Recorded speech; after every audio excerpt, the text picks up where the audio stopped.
Planet meditation म्हणजे काय की प्रत्येक ग्रहाची एक वेगवेगळी एनर्जी आहे. ओके. जशी सूर्याची एक वेगळी एनर्जी, चंद्राची एक वेगळी एनर्जी आहे.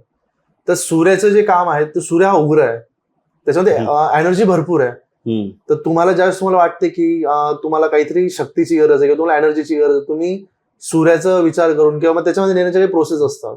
तर मी तुम्हाला काहीतरी इन्स्ट्रक्शन देईल आधी सगळ्यात तुम्हाला नॉर्मल योग निद्रेमध्ये घेऊन जाण्याचा प्रयत्न तुम्ही करेन. कुंडली वगैरे पण बघता काय? नाही सूर्य नाही, तसं नाही. म्हणजे प्रत्येक ग्रहाची एनर्जी वेगवेगळी आहे. तुम्हाला ज्या दिवशी डल वाटते त्या दिवशी तुम्ही सूर्याचं ध्यान करा. ज्या दिवशी तुम्हाला खूप एनर्जी वाटते, तुम्हाला असं वाटते की खूप चिडचिड होते, काही वेळेस तुम्हाला वाटतं वाद होऊ शकतात, त्या दिवशी तुम्ही चंद्राचं ध्यान करा.